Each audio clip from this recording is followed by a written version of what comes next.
नाशिक आमचं गाव. पवित्र, शुद्ध, रसरशीत आणि तर्रीदार. पवित्र, शुद्ध, रसरशीत आणि तर्रीदार. नाशिकला रूप जरी धार्मिक असलं तरी चव मिसळीची आहे आणि धुंद वाईनची असली तरी मऊपणा पावाचा आहे. मुंबईपासून साधारण 250 किलोमीटरवर असलेलं नाशिक इथल्या भाजीपाल्यांसाठी प्रसिद्ध आहे. इथली सकाळी भेटायची ठिकाणं म्हणजे मिसळची हॉटेल्स. मग जसा मूड आणि भूक तसं आम्ही ठरवतो आज कुठे जायचं ते. प्रत्येकाची आवडती हॉटेल्स आहेत, पण मिसळ आवडत नसलेल्या लोकांना नाशिकचं नागरिकत्व मात्र मिळत नाही. तर अशी आमची अस्मिता असलेली मिसळ आमच्या रक्तात भिनलेली आहे. आणि ही आहे नाशिकचे लोक आणि मिसळपाव यांची प्रेमकथा. नाशिकची मिसळ जर म्हणाल ना तुम्ही, नाशिकसारखी मिसळ जगात कुठे नाही असं म्हटलं तरी चालेल. मिसळचा उगम तर नक्की 100% नाशिकमधनंच झाला आहे. जसं देवस्थान आहे आपल्या इथं, तसं नाशिक हे हॉटेल धंद्यामध्ये ही मिसळ एक देवस्थान झालेलं आहे. मिसळ आम्ही चालू केलं. किती प्रकार आहेत त्याच्यामध्ये, म्हणजे हिरव्या मुगाची मिसळ आहे, काळी मिसळ आहे, हिरवी मिसळ, तांबडी मिसळ, पांढरी मिसळ. व्हरायटी खूप खाल्ली आहे, पण जी चव आपल्याला सकाळी सकाळी एक चांगली किक देऊ शकते त्या 1-2 मिसळशिवाय कशात मिळते. पुण्याच्या आणि मुंबईच्या मिसळ आहेत ना, त्या म्हणजे हे मिसळ अशा प्रकारातल्या आहेत. नाशिकची मिसळ मिसळ असं हा फरक आहे मिसळीमध्ये.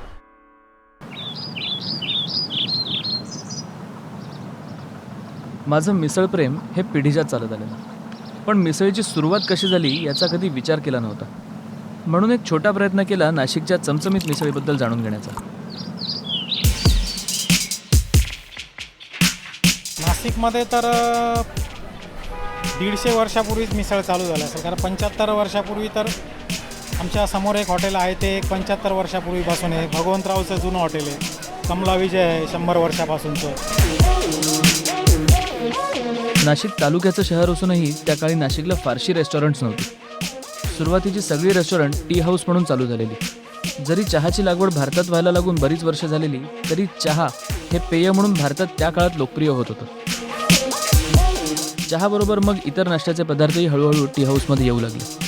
वडा, जिलबी, मिसळ इत्यादी. आणि मग मिसळ हे त्या टी हाऊसेसचं मुख्य आकर्षण बनलं. नाशिकच्या सर्वात जुन्या मिसळच्या हॉटेल्सपैकी एक म्हणजे गंगेवरचं गंगा टी हाऊस. इथं जे हॉटेल होतं हे गंगा टी हाऊस, हे सनाड बाबा नावाच्या एका इथल्या प्रमुख व्यक्तीचं हे हॉटेल होतं. त्या गोष्टीला 100 वर्ष होऊन गेली. पण मिसळचा जोडीदार पाव तेव्हा नव्हता. 1912 साली टी हाऊस म्हणून सुरू झालेलं भगवंतराव हे अशाच एका मिसळीसाठी प्रसिद्ध होतं. आधी खिचडी, त्याच्यावरती बटाट्याची काचडी, त्याच्यावरती थोडं फरसाण, त्याच्यावरती पोहे आणि मग त्याच्यावरती उसळ, मडक्याची उसळ. आणि आमच्याकडे बटाट्याची भाजी म्हणून एक भाजी, अशी पातळ भाजी यायची होती, ती होती. आणि तो कचोडी म्हणजे कांदा, टमाटा, दही घालून केलेलं ते आणि पापड. आमची मिसळी पोट भरून जायची मिसळ खाऊनच, त्याला पाव लागायचा नाही. पाव हा मिसळीबरोबर बराच उशिरा आला. पाव हा पूर्वी ख्रिश्चन आणि पारशी लोकांचं खाद्य म्हणून ओळखला जायचा आणि तो धर्मपरिवर्तनासाठी वापरला जात असल्याने बदनामही होता. पण नाशिकला आठवडी बाजार असल्याचा आणि मिसळीबरोबर पाव येण्याचा काही संबंध असू शकतो असं वाटलं नव्हतं. पूर्वी मार्केट यार्ड नव्हतं, त्याच्यामुळं धान्य बाजार, भाजी बाजार, बैल बाजार, म्हशीचा बाजार हे सगळे बाजार ह्या परिसरात भरायचे. बरं, इतर दिवशी म्हणजे बुधवार, शनिवार व्यतिरिक्त जे संपूर्ण पंचक्रोशीतले इथनं शेतकरी, म्हशीवाले हे दूध घालायला गावात यायचे, नाशिकमध्ये यायचे. आणि मग त्यांचे दुधाचं सगळं आटोपलं का त्यांच्या किटल्या धुण्यासाठी ते गंगेवर यायचे. आणि मग ते येताना भाकरी घेऊन यायची, मग ते इथनं मिसळ घ्यायचे. कालांतराने ती मिसळ खूप चविष्ट असल्यामुळं ते भाकरी पुरायच्या नाही म्हणून बरोबर पाव घेऊन यायला लागले आणि मग मिसळ पाव सुरू झाला. My first experience of miso was, boy, this is hot. The spicy flavors are good, and I love the bread. For me, a meal really isn't complete unless it has bread, and miso pao is sort of the beauty of both. मिसळ हा प्रकार असा आहे, हा गरीब लोकांसाठी, labour लोकांच्या हिशोबाने तयार केलेला नाश्ता होता. मिसळ बरोबर रस्सा पाहिजे तेवढा घेता यायचा. त्याच्यामुळे लोक काय करायचे, एक मिसळ आणि 4-5 पाव वगैरे असे घ्यायचे, रस्सा घेत राहायचे आणि 10:30, 11, 11:30च्या दरम्यान नाश्ता केला की त्यांचं जेवणाचं पण काम व्हायचं. पावाबरोबरच मिसळसोबत अजून 2 प्रकार आले, अनलिमिटेड तर्री आणि रस्सा. नाशिकच्या प्रत्येक हॉटेलला मिसळीबरोबर तर्री आणि रश्श्याचे 2 मग टेबलावर येतात. आणि त्याचबरोबर एक नवीन परंपरा रूढीस आली. लोक एका मिसळीबरोबर हवा तेवढा रस्सा मोफत घ्यायचे आणि जोडीला पाव. आणि ह्यातूनच मग सुरुवात झाली 1 मिसळ 12 पावची. मिसळ खाण्याचा मेन उद्देश तोच आहे की रस्सा व्यवस्थित असला पाहिजे. मिसळ पावाबरोबर बऱ्याच साईड डिश पण आल्या, जसं की पापड, दही, जिलबी. आणि ह्याच्यामुळे मिसळपाव हे एक कम्प्लीट मील बनलं. त्यावेळेला 25 पैशाला मिसळ होती. मी ज्यावेळेला सुरुवात केली त्यावेळेला 5 पैशाला पाव, 12 पैशाला चहा, 25 पैशाला भजी. असा पहिला दिवस 12 ऑगस्ट 1976 आजही आठवतं मला. आज 2016 50 रुपये मिसळपाव आमच्याकडे. आमच्या या मिसळ प्रवासात आम्हाला फक्त आर्थिकच नाही तर बरेच सामाजिक बदलही अनुभवायला मिळाले आणि ज्यांच्यामुळे नाशिकची ओळख बनत गेली. 75-76 जे इमर्जन्सी लागली तेव्हा कलेक्टरनी जे उपाहारगृहामध्ये विकण्याची जी पदार्थ आहे तेही भाव ठरवून दिले होते. तेव्हा आम्हाला मिसळचा भाव वाढवायचा होता. तेव्हा काय वाढवलं नाही, वाढवता आलं नाही, त्यांनी बंद केलं. म्हणून 82-83 पण आम्ही विकली मिसळ आणि मिसळ बंद करून टाकली. आम्ही दूध विकत होतो. आजही माझ्याकडे दिवसातून 10 ते 15 माणसं अशा येतात की हो मिसळ आहे का. मी मिसळ बंद करून किती वर्ष झाली. साधारण 70 वर्षानंतर भगवंतराव हे हॉटेल म्हणून जरी बंद झालं असलं तरी त्यांची अजून एक खासियत त्या काळात होती. ते नाशिकचं पहिलं हॉटेल असावं जिथे स्त्रिया एकट्या मिसळ चोपायला येत असत. जिन्यामध्ये इथून जायचं, इथं बसायचं, फॅमिली किंवा मुली ज्या होत्या त्या, मग इथून जायचं असं तिकडून जायचं. इकडे खाली हॉटेलमध्ये काय संबंध येत नाही. मिसळ एव्हाना फक्त कामगार वर्गाचं खाद्य राहिली नव्हती. मिसळची हॉटेल्स ही सकाळी आणि संध्याकाळी एकत्र भेटण्याचे अड्डे झाली होती. तो एक प्रकारचा अड्डा होता की तिथे संध्याकाळी आल्याशिवाय लोकांना ते चैनच पडते. कोणी कुणालाही पाहायचं असलं की लोक कमला विजय राहते केवीवर भेटतील असं सांगायचे. चांदवडकर लेनमध्ये कमला टी हाऊस म्हणून चालू झालेलं हे हॉटेल बऱ्याच कलाकारांचा अड्डा होता. यांच्या भिंतीवर नाशिकच्या नामवंत कलाकारांची पेंटिंग्ज असत आणि ती नियमितपणे बदलली पण जात असत. 70हून अधिक वर्ष विजय जाधव म्हणजे विजू शेठ यांनी हे चालवलं. त्यांच्या प्रसिद्धीची कल्पना या कावासाकी बजाजच्या जाहिरातीवरून येते. कमला विजयमध्ये सकाळी नाशिकची मिसळ मिळत असे आणि संध्याकाळी पुणेरी मिसळ.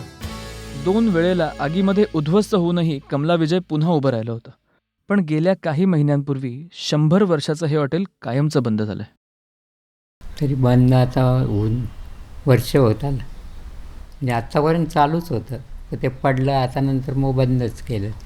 कारण ते कधी पडेल त्याचं हे नाही, आता भरोसा नाही. आता तो लहान एक भाऊ आणि मी, आम्ही दोघंही अजूनही आहेत असं बनू शकतो.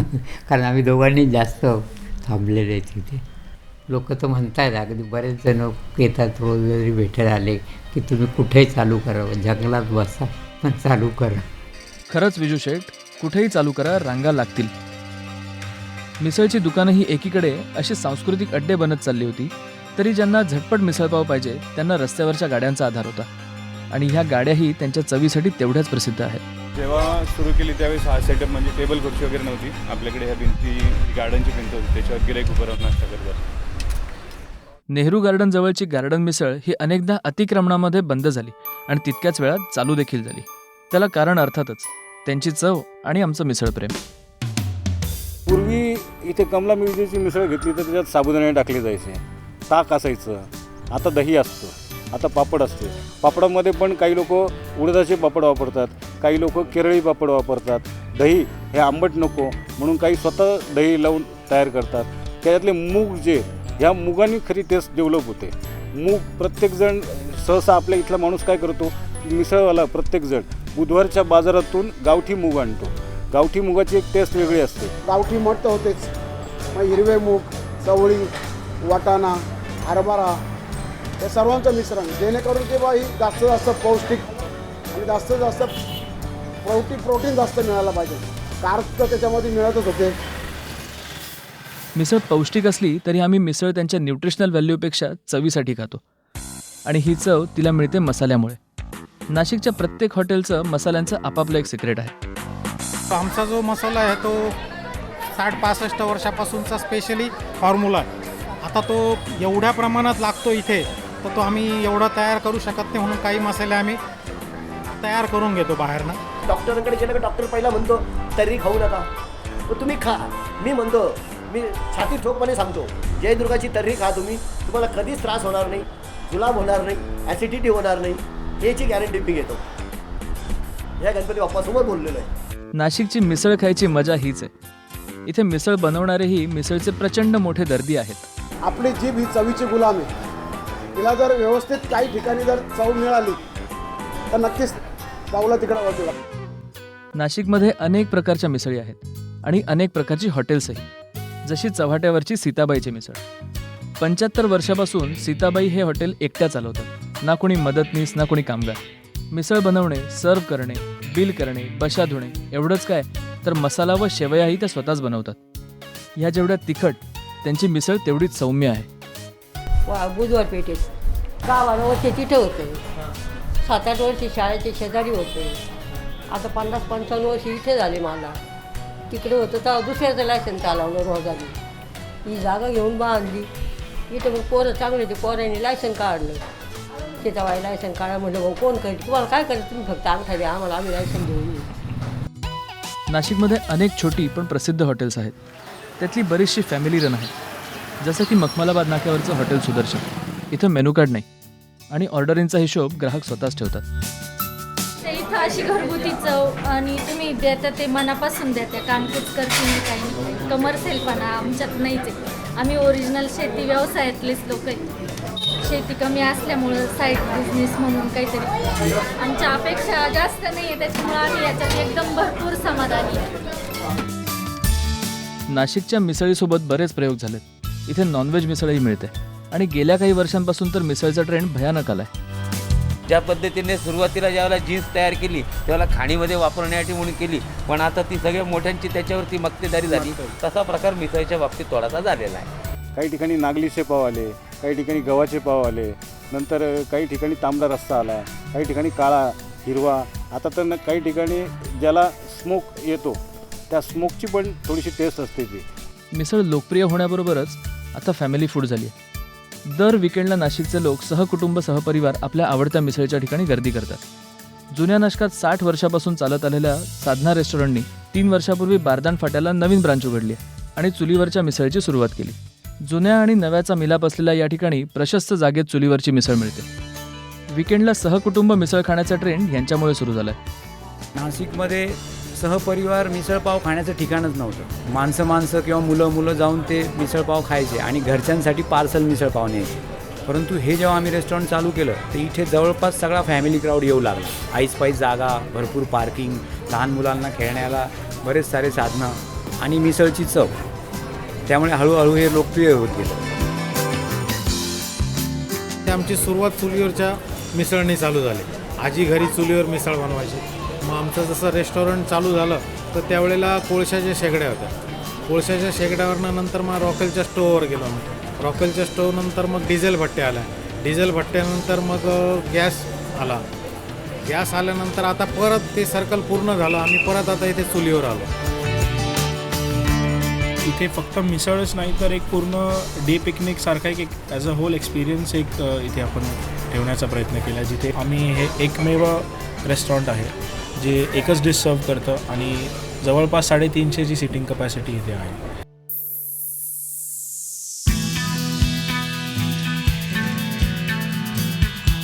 तर अशी ही नाशिकची मिसळ. नाशिकच्या मिसळींनी खूप स्थित्यंतरं बघितली आहेत आणि अजूनही बघतील. पण नाशिककरांचं मिसळप्रेम दिवसागणिक वाढतच जाणार. नाशिकच्या प्रत्येक गल्लीत एक प्रसिद्ध मिसळीचं ठिकाण आहे. रोज एक मिसळ खायची जरी ठरवलं तरी तुम्ही 1 वर्ष आरामात वेगवेगळी मिसळ खाऊ शकता. पण आम्हाला नाशिकची प्रत्येक मिसळ मनापासून आवडते. आणि कोणी तुम्हाला सांगायचा प्रयत्न केला की नाशिकची सोडून दुसरीकडची कुठलीही मिसळ चांगली असते तर त्यावर बिलकुल विश्वास ठेवू नका, कारण ती एक अफवा आहे. आम्हाला कमेंट सेक्शनमध्ये कळवा की तुमची आवडती मिसळ कुठली ते, किंवा तुमच्या शहरात अशी कुठली खाद्यसंस्कृती आहे की जिचा तुम्हाला खूप अभिमान आहे. आणि हा व्हिडिओ लाईक करा, शेअर करा, कमेंट करा आणि सबस्क्राईब करा आणि रोज मिसळ खा.